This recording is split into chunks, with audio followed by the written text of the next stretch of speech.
In the heart of a bustling city, where the sounds of life were a constant hum, there existed a sanctuary for minds seeking solace and understanding.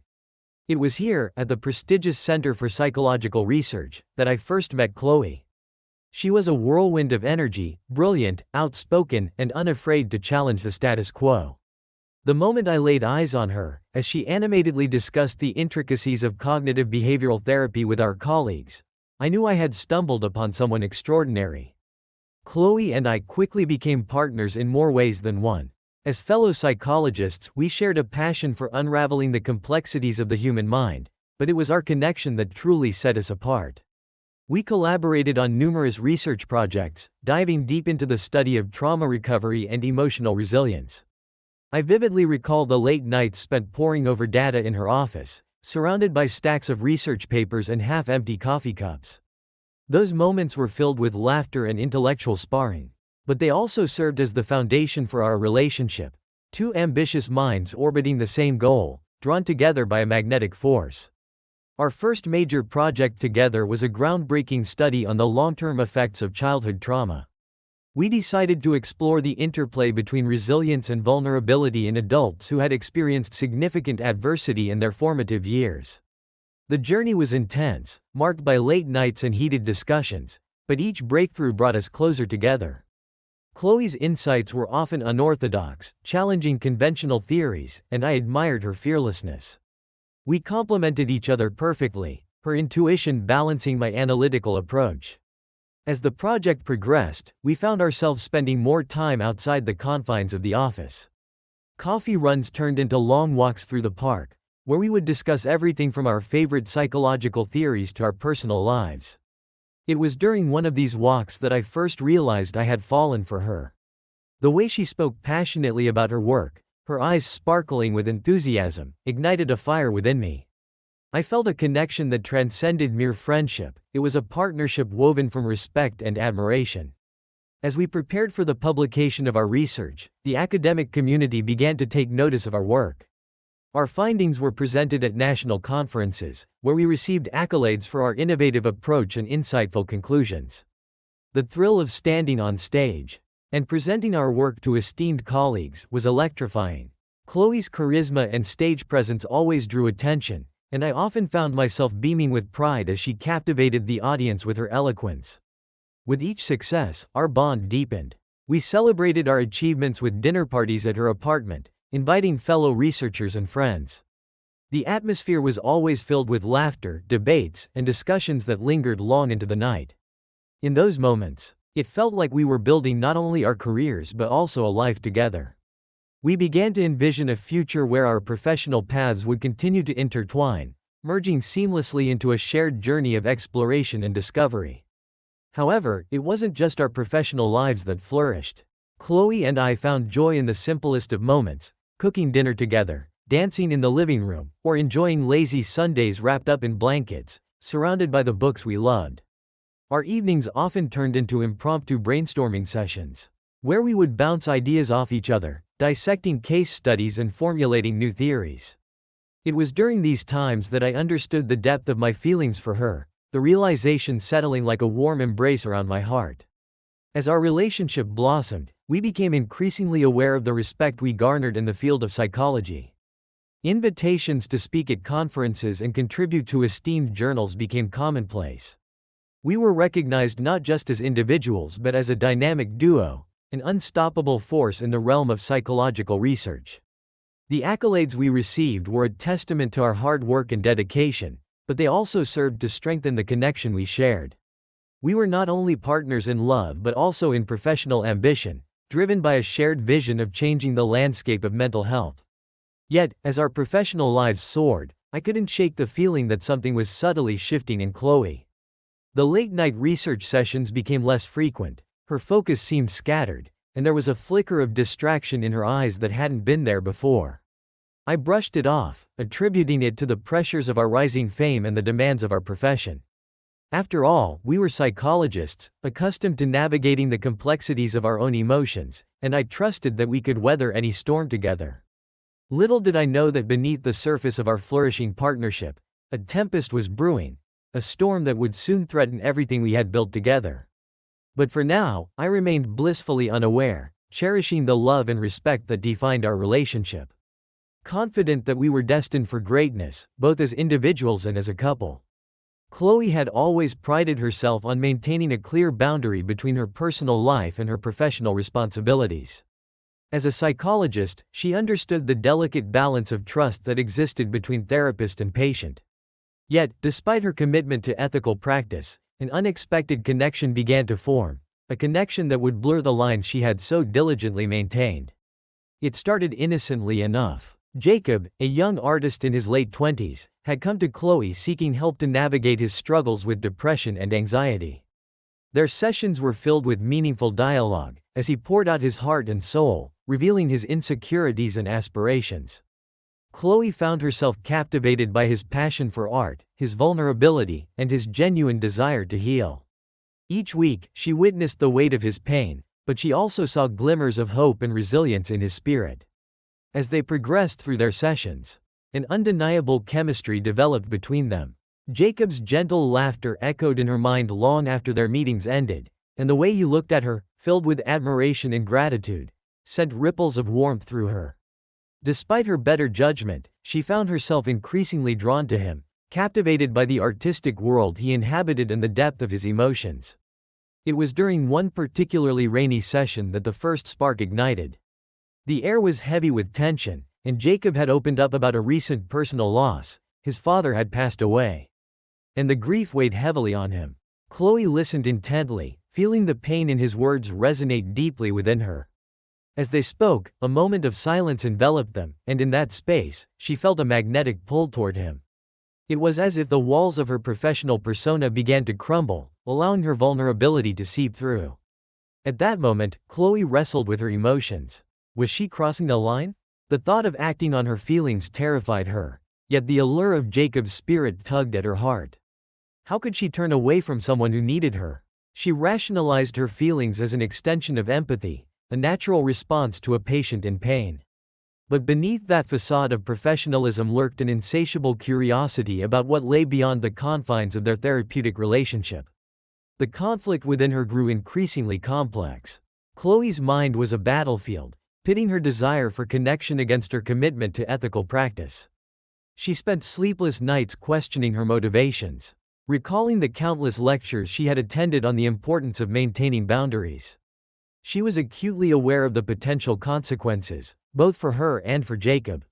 Yet, in the quiet hours of the night, the thoughts of their stolen glances and shared laughter lingered like an intoxicating whisper. As the weeks passed, their sessions took on a different tone. She began to notice how he would lean closer when they spoke, how his eyes lingered on hers just a moment longer than necessary. Each interaction felt charged with unspoken tension. Chloe would catch herself daydreaming about him, imagining what it would be like to share a life outside the office, to explore the world through his artistic lens. The mere thought of it sent her heart racing, a mix of thrill and guilt swirling within her. Jacob's artistic endeavors became a frequent topic of conversation, and she encouraged him to express his feelings through his art. "Create a piece that reflects your grief," she suggested one day. Her heart pounding with an excitement she hadn't felt in years. When he brought in a painting the following week, a hauntingly beautiful depiction of loss, she felt a surge of pride and admiration. He was talented, and the way he conveyed his emotions through his work struck a chord deep within her. But with each passing session, the weight of her internal conflict became more pronounced. Chloe found herself second-guessing every moment spent with him. Was she truly helping him, or was she merely indulging her desires? She tried to focus on her professional role, but the lines between therapist and confidant blurred further with each encounter. In her heart, she craved the intimacy of understanding and connection, a yearning that transcended the clinical setting. Then came the day that changed everything. After a particularly vulnerable session, where Jacob opened up about his dreams and fears, he looked at her with a sincerity that sent shivers down her spine. "You make me feel seen," he said softly, and for a moment, the world outside faded away. Chloe felt a rush of emotions, longing, fear, and an overwhelming sense of inevitability. Their eyes locked, and in that silence, she sensed the potential for something more profound than either of them had dared to acknowledge. That evening, she found herself alone in her apartment, the shadows of her thoughts dancing around her. What was she doing? Chloe knew she was stepping onto a treacherous path, one that could lead to her professional ruin. Yet the thrill of the unknown called to her, pulling her deeper into a web of desire. In her heart, she felt a stirring, a whisper that urged her to explore this connection further. The next session loomed like an approaching storm. With every tick of the clock, her heart raced with anticipation and dread. Would she have the strength to maintain the boundaries she had so carefully constructed, or would she give in to the magnetic pull that Jacob exerted over her?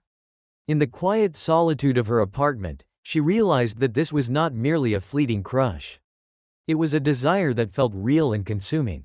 But Chloe was also a psychologist, a voice of reason battling against the tempest of her emotions. The ethical implications loomed large in her mind. How could she betray the very principles she had dedicated her life to uphold? Yet, a darker part of her craved the thrill of the forbidden. As she prepared for their next session, she knew that she stood at a precipice, teetering between duty and desire, with the choice of whether to step back or plunge into the unknown hanging heavy in the air. As the months slipped by, the vibrant energy that had once characterized our relationship began to dim. I initially chalked it up to the demands of our growing careers. After all, both Chloe and I were climbing the professional ladder in the field of psychology, gaining recognition for our research and presentations. Yet, as the accolades poured in, I couldn't shake the nagging feeling that something was amiss. It was as if a shadow had crept into our lives, altering the light that once radiated from her. Chloe had always been passionate about our work, often throwing herself into projects with an infectious fervor. But lately, I have noticed a distinct shift in her demeanor. The spark that ignited her discussions about our research had waned, replaced by a disinterest that was hard to ignore. Our collaborative projects, once the centerpiece of our relationship, began to take a back seat to her mysterious absences and late nights at the office. She seemed preoccupied, lost in her thoughts, and often distracted during our conversations. When I would suggest working on our upcoming conference presentation together, her responses were tepid at best. "Maybe we can discuss it later," she would say, her gaze drifting away as if she were physically present but mentally somewhere else entirely. The playful banter we once shared had dwindled, replaced by awkward silences that lingered longer than they should. I could feel an invisible wall rising between us, and with each passing day, my heart sank deeper into uncertainty. At first, I dismissed my suspicions as paranoia, a product of my insecurities. After all, she was still my partner, both in love and in our shared profession. Yet, as the weeks wore on, small details began to nag at me. Chloe's phone buzzed incessantly with messages, but she would quickly glance at it and dismiss the notifications without a word. I noticed her becoming more secretive, often stepping out of the room to take calls in hushed tones. Her laughter echoing back to me like a mocking specter of the intimacy we once shared. Then came the night that changed everything. I returned home earlier than expected from a meeting, my mind buzzing with ideas for our research. As I walked into our apartment, the warmth of familiarity enveloped me, but it quickly dissipated when I noticed Chloe sitting on the couch, her phone pressed to her ear.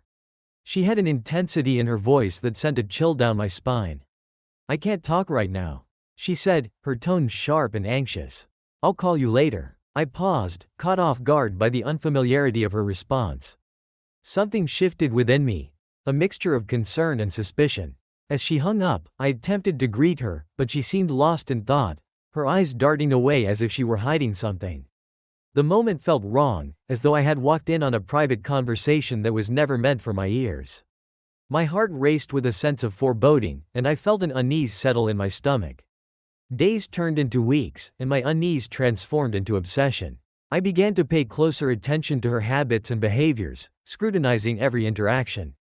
I couldn't shake the feeling that I was witnessing a gradual disintegration of the bond we had spent years building. There were small clues: her new, vibrant dress that I had never seen before, the subtle fragrance she wore that didn't belong to her usual scent, and the late nights that had turned into weeks of working late at the office. Eventually, my resolve crumbled. I needed to know the truth. I decided to confront Chloe, but the thought of asking her about my suspicions sent me into a spiral of anxiety. What if I was wrong? What if I was being irrational? Yet, the mounting evidence gnawed at me, demanding attention. I felt like a detective in my own life, desperately trying to piece together the fragments of a puzzle that had become increasingly perplexing. One fateful evening, while Chloe was showering, I stumbled upon her laptop. Left open on the kitchen table. My heart raced as I felt the pull of curiosity. I knew I shouldn't invade her privacy, but the urgency to discover the truth was overpowering. I took a deep breath, steeling myself for what I might find. As I scrolled through her messages, my heart sank into my stomach. There it was, an exchange of texts that left no room for misinterpretation. The messages were laced with flirtation, intimacy, and a level of emotional connection that was undeniably romantic. "I can't stop thinking about you," one read. Another message, filled with promises of future meetings, shattered the illusion I had clung to. My hands trembled as I read the words, each one a dagger piercing through my chest. Guilt coursed through me as I continued to read. I saw plans for late-night meetups, secret locations, and sweet endearments that sent waves of betrayal crashing over me. It was as if a dam had broken, flooding my mind with emotions I had been trying to suppress. Anger, sadness, confusion, all rolled into one overwhelming torrent. The image of Chloe, my partner, my confidant, entwined in another man's world tore through me like a whirlwind. When she emerged from the shower, wrapped in a towel, she sensed the shift in the atmosphere. Her eyes widened as they locked onto mine, and in that instant, I knew she realized something was wrong. The tension in the room was palpable, the silence stretching between us like a chasm. I felt a volcanic eruption of emotions bubbling beneath the surface. And I struggled to maintain composure. "We need to talk," I managed to say, my voice steady despite the chaos swirling within me. Chloe's expression shifted from surprise to apprehension, and for a moment, I thought I saw a flicker of guilt in her eyes. I wanted to confront her with the evidence I had found, to lay bare the betrayal that had carved a deep chasm in my heart. But as I prepared to speak, the words felt like a boulder lodged in my throat, threatening to choke me. Instead, I took a breath, drawing on the calm I had always relied on in difficult situations. "I know about Jacob," I said finally, the name tasting bitter on my tongue. It hung in the air between us, an uninvited guest that had disrupted the fragile peace of our home. Chloe's face blanched, and for a moment, the color drained from her cheeks. "Michael, she began, but I cut her off, my emotions boiling over. "How could you do this to us?" I demanded, the hurt and betrayal spilling out like a torrent. I felt both wounded and resolute, my heart pounding with a mixture of anger and heartbreak. Her eyes welled with tears, and at that moment, I realized I was witnessing the unraveling of everything we had built. My heart ached not just for the betrayal but for the loss of the love I thought we shared. I had dedicated myself to our relationship, yet here we were, standing on the precipice of destruction, our dreams and ambitions crumbling before us. As she attempted to explain, her words became a blur, drowned out by the deafening silence of my thoughts. I could see the remorse in her eyes, the way she struggled to find the right words, but the damage was done. The cold, hard truth lay before us, a chasm that felt insurmountable. I realized then that this was more than just a betrayal, it was the shattering of trust, the implosion of a partnership that had once thrived on mutual respect and love. I had been blindsided, my heart shattered by the very person I had believed I could count on.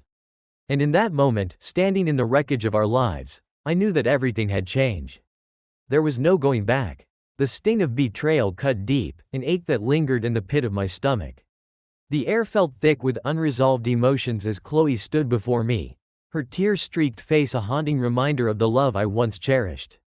I wanted to scream, to lash out, but in that moment of raw vulnerability, something else began to stir within me, a dark realization that I could turn this pain into a weapon. As the days passed, I felt an intense resolve take shape. What if I used Chloe's infidelity against her? It was a twisted thought, one that I had never entertained before, but now it flickered to life like a flame igniting dry tinder. I had always prided myself on my integrity, but now, that very integrity felt like a shield to be dismantled. The academic world we inhabited had always been about ideas, insights, and the delicate balance of ethics. And now, I would turn that knowledge into my greatest weapon. I envisioned a presentation for the upcoming National Psychology Conference, a chance to speak to our peers, to lay bare the truth of what Chloe had done while maintaining the guise of professionalism. The idea was both thrilling and terrifying. It would allow me to express my deep concern for the ethical standards in our profession, while subtly revealing the sordid details of her affair without naming her. This was my way of reclaiming the narrative, of exerting control over a situation that had spiraled so far beyond my grasp. The more I contemplated the plan, the more clarity I gained. I could construct an anonymous case study, detailing the psychological implications of a therapist becoming involved with a patient. I would weave together the strands of her betrayal and the ethical breach in such a way that it would be painfully obvious to anyone who knew the truth.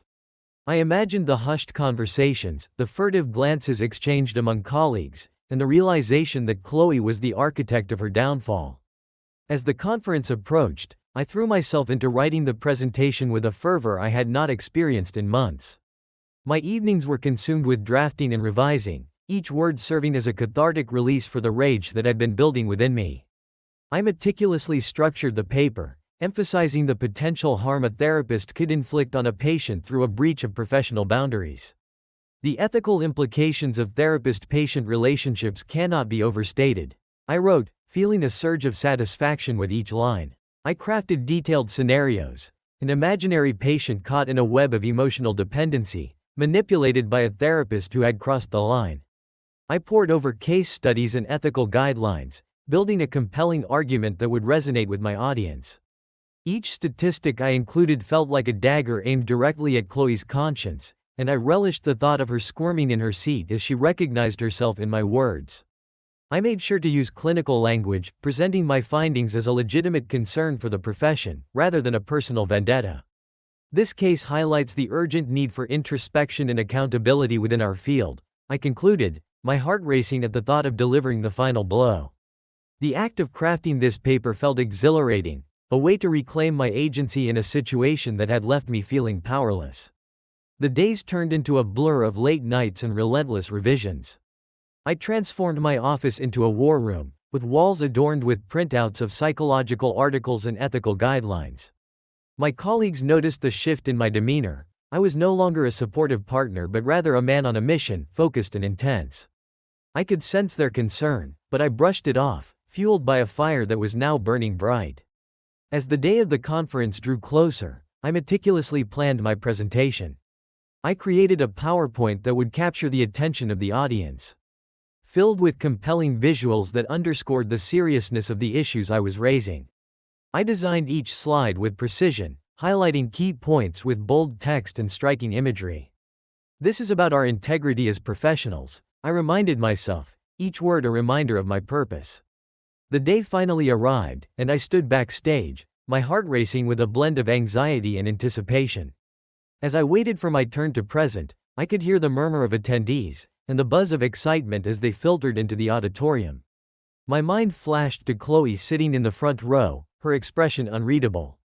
I felt a surge of adrenaline at the thought of revealing her secret to the world. When my name was called, I stepped onto the stage, my palms clammy but my resolve unwavering. I scanned the audience, catching glimpses of familiar faces, colleagues who had shared in our professional triumphs and had celebrated our successes. But today, I was no longer the collaborative partner, I was a solitary figure, armed with the truth. As I launched into my presentation, I felt the weight of my emotions wash over me. I spoke with passion and urgency, my voice carrying the weight of my experiences and observations. The integrity of our profession relies on the trust we build with our patients, I declared, emphasizing the importance of ethical boundaries. The audience nodded in agreement, engrossed in my words. I knew I was dancing on the edge of a precipice, but I reveled in the power of the narrative I was weaving. I detailed the case of a therapist who had allowed personal feelings to cloud their judgment, putting a patient's well-being at risk. I painted a picture of emotional manipulation, highlighting the vulnerable position of the patient, a portrait that eerily mirrored the situation I had found myself in with Chloe. With each passing minute, I could feel the tension in the room. I was delivering a message that was relevant, poignant, and, unbeknownst to them, personal. My heart raced as I delivered the final lines. Expressing my deep concern for the profession, I concluded with a call to action, urging my peers to reflect on their practices and the ethical standards they upheld.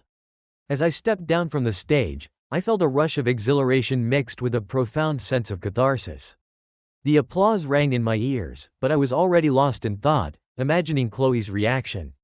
Would she understand the depth of my betrayal? Would she see the parallels I had drawn between her actions and the cautionary tale I had crafted?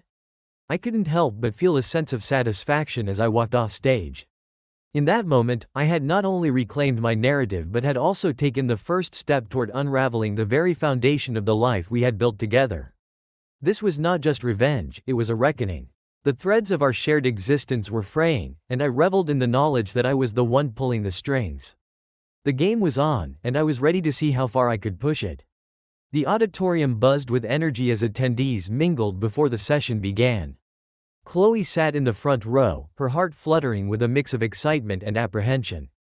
She had been looking forward to this conference for weeks, eager to hear the latest insights from the leading minds in psychology. But as she glanced around at her colleagues, she felt a nagging sense of discomfort, an unsettling whisper at the back of her mind that something was off. As the first presentation commenced, Chloe's focus shifted, her anxiety momentarily forgotten as she engaged with the speaker's content. But as the minutes ticked by, the feeling of unease returned. The speaker, Michael, had been her partner, both in life and in their professional endeavors.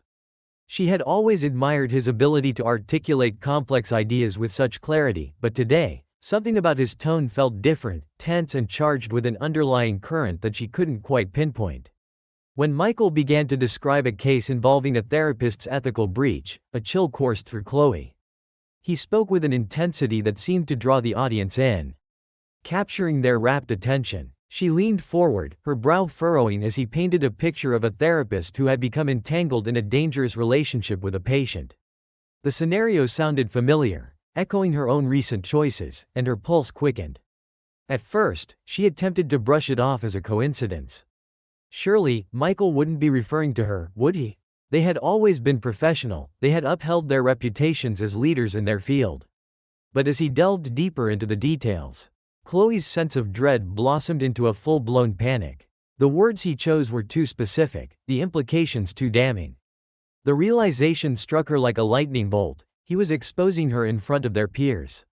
Chloe's heart raced as she glanced around the room, noting the glances exchanged among her colleagues. Whispers rippled through the audience like a wave, a collective understanding forming as they recognized the parallels between Michael's description and her actions.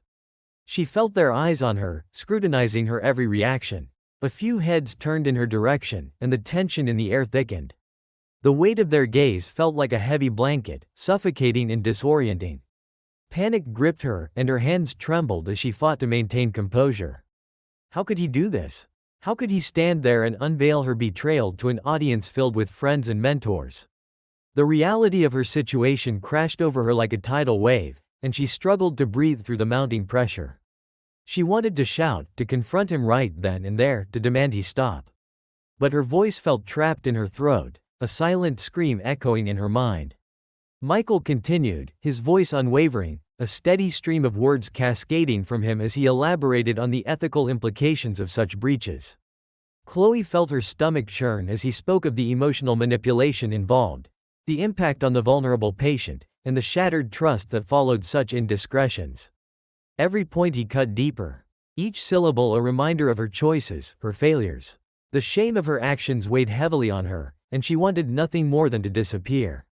Her eyes darted around the room, searching for a familiar face, someone who could provide solace in this moment of overwhelming humiliation.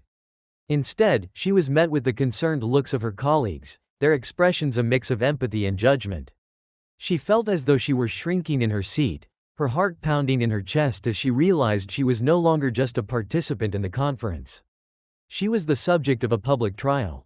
As the audience began to murmur among themselves, pointing and whispering, Chloe's mind raced with thoughts of how she had gotten to this point. She thought of Jacob, the thrill of their connection that had once felt so invigorating but now lay twisted into a grotesque shadow of her past. It was all happening in the glaring light of the conference stage, where she had once envisioned sharing groundbreaking ideas with Michael. Not a scandal that would tarnish their careers. Desperation surged within her. She felt the urge to rise from her seat, to make a statement, to run from the room and away from the shame that threatened to engulf her. But even as she contemplated her options, her body felt rooted to the spot. The fear of the repercussions held her captive. What would her colleagues think? What would they say about her? Would they ever look at her the same way again? With each passing moment, Michael's voice continued to resonate in her ears, a relentless reminder of her indiscretions. The presentation rolled on, weaving through the psychological and ethical complexities of their profession, but all she could focus on was the sinking feeling of dread pooling in her stomach. She was trapped in a nightmare of her own making, and there was no way to wake up. Finally, as Michael concluded his presentation, a sense of clarity pierced through the fog of her panic. She realized she could not let this moment define her. She had to confront him, to reclaim her narrative, to find a way to assert herself despite the situation. The implications of his words were profound, and while she was terrified, there was also a flicker of determination igniting within her. She would not allow this betrayal to destroy her. As the applause began to fill the auditorium, Chloe's heart raced with anticipation. Michael had delivered his message, but it was far from over. She would need to respond, to stand up for herself and fight against the narrative he had woven. She had to gather her strength, for the battle was far from finished. And she would not be a passive participant in her own story. The eyes of the audience still bore down on her, but now, she felt the first stirrings of resolve. Chloe took a deep breath, reminding herself of the woman she once was, the confident, passionate psychologist who had carved out her place in this world. She would rise from this moment, she would not be broken by his betrayal. With each beat of her heart, she prepared to face the consequences of her actions and confront the man she had loved, who had now become her greatest adversary. The atmosphere in the auditorium shifted dramatically after my presentation, a tense wave washing over the audience as they began to process what I had just laid bare. Chloe, sitting at the front, looked small and lost amidst the sea of eager minds, all eager to dissect the implications of my words. The murmurs that started as whispers quickly escalated into a cacophony of voices, each one grappling with the reality of what had just unfolded. Chloe rose to her feet, her body tense, and for a fleeting moment, I thought I saw a flicker of defiance in her eyes. While your concerns about ethics and therapy are valid, Michael, it's crucial to remember that these situations are often more complex than they seem, a respected colleague interjected, clearly attempting to redirect the conversation away from Chloe. Absolutely, and that's why I brought it up, I replied, keeping my tone steady. Complexity doesn't absolve responsibility. We're professionals, and our patients depend on us to maintain clear boundaries. When those boundaries are crossed, it creates a ripple effect that damages lives. Chloe's voice cut through the murmurs, raw and emotional. Michael, I never intended for this to happen. The relationship developed in a way I didn't expect. I was caught off guard, overwhelmed with emotion. I could see the desperation in her eyes as she spoke. The audience's collective gaze flickered back and forth between us, curiosity dancing with judgment. I felt the tension tightening in my chest. I had to maintain control. While I understand that emotions can complicate our decisions, they cannot justify a breach of ethics, I responded, my voice unwavering. We have a duty to our patients that transcends personal feelings. Her expression shifted, and I could see anger igniting within her. I'm not deflecting. I'm acknowledging my humanity. We're not just robots programmed to adhere to ethical guidelines, we're people with emotions, struggles, and vulnerabilities. I sensed the audience's intrigue, their fascination growing as the emotional stakes intensified. But we must never forget that our humanity comes with the responsibility of safeguarding our patients' trust, I countered, keeping my focus steady. You've compromised that trust, Chloe. Can you truly expect others to take you seriously after what you've done? Her reaction was visceral. I could see the weight of my words settling on her like a shroud. She took a deep breath, her eyes flashing with hurt and indignation. Michael, you're right. I made a mistake, and I know the damage it caused. But this isn't just about me. It's about understanding the complexities of human relationships, the struggles we all face. I could feel the room shift again, tension crackling in the air. There was a part of me that wanted to reach out to her, to remind her of the shared history that had once united us. But I couldn't let sentiment cloud my judgment. Understanding complexities doesn't excuse unethical behavior. Chloe, you've shattered everything we've worked for, and your attempts to rationalize it only deepen the wound. Michael, I'm not trying to make excuses, she said, her voice now rising in pitch, laced with urgency. I want to learn from this. I want to find a way to make amends. The audience was spellbound, the drama unfolding before them a captivating spectacle. I could see the conflicting emotions on their faces. Some leaned toward her, sympathetic, while others remained skeptical. "It's not just about making amends, Chloe," I replied, emphasizing each word. "It's about accountability. You need to own your choices, and that starts with acknowledging the damage you've caused. Not just to your reputation but to the lives you've affected." At that moment, the tension in the room thickened, and I could see her retreating into herself. The vulnerability she displayed was painful to witness. The woman I had once known and admired was now a shadow of her former self. Caught in the storm of her own making. "I never wanted to hurt anyone, Michael," she whispered, her voice trembling. "I never wanted this to come to light in such a public way." My heart ached for her, but I couldn't let that sympathy overshadow the reality of the situation. "You need to understand that your actions have consequences, Chloe. We have a responsibility to uphold the integrity of our profession, and you've failed in that regard." Chloe's eyes filled with unshed tears, a mixture of frustration and regret swirling within them. "I made a mistake, and I understand that. But if there's one thing I've learned from this, it's that I need to confront the truth. Not just for my sake but for the sake of those I've hurt." As she spoke, I could see a flicker of resolve igniting within her. For a brief moment, I hesitated, wondering if perhaps there was still a part of her that wanted to rise above this mess. But then the reality of her choices settled back in. She had betrayed our profession, and I had no choice but to hold her accountable. The silence that enveloped the auditorium was thick with tension, and I could feel the audience's anticipation hanging in the air.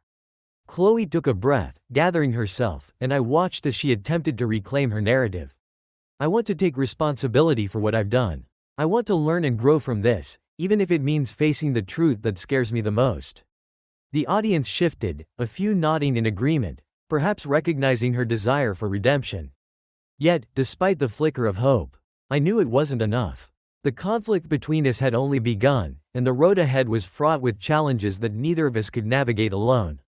But even as I felt the tension between us simmering, I couldn't help but wonder if there would ever be a path to reconciliation.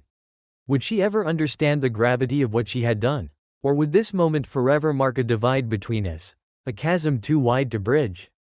As the audience leaned in, their fascination with our unfolding drama palpable, I realized that this wasn't just a confrontation between a husband and wife, it was a reckoning that would define our lives, our careers, and the very essence of what it meant to be trusted professionals in a field where trust was everything.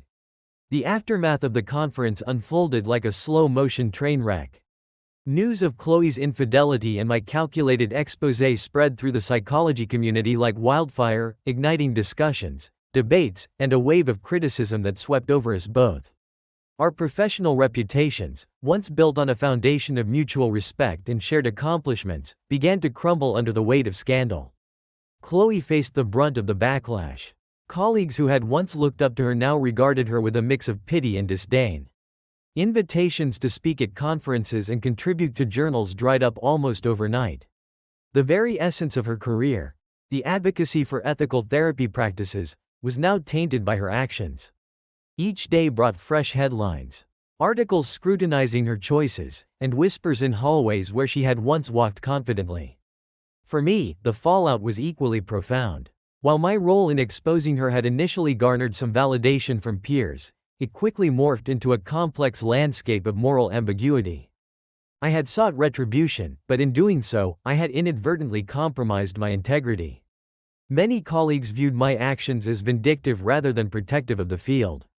I was no longer seen as the successful psychologist I once was.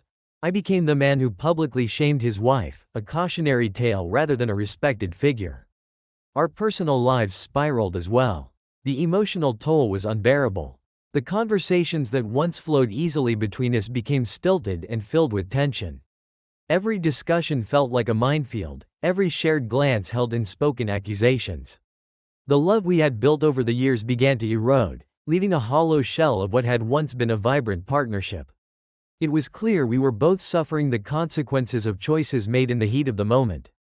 As time passed, we found ourselves at a crossroads.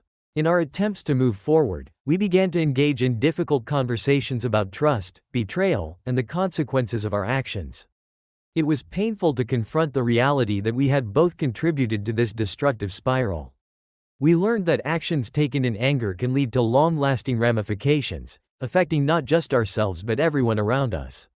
Ultimately, this experience forced us both to confront uncomfortable truths about ourselves and our relationship. We learned that vulnerability and honesty are paramount in any partnership. The price we paid was steep: our careers, our reputation, and our love were all left in shambles. But from the wreckage, we began to glean valuable lessons about forgiveness, accountability, and the importance of rebuilding trust. Though the path forward remained uncertain, we found a glimmer of hope in the realization that, even in our darkest moments, growth is possible. We learned that healing takes time and effort, and that sometimes, the hardest lessons are the ones that lead to the greatest transformations. The consequences of our actions will forever be etched in our memories. A reminder of the delicate balance between love, trust, and the ethical responsibilities we hold as professionals.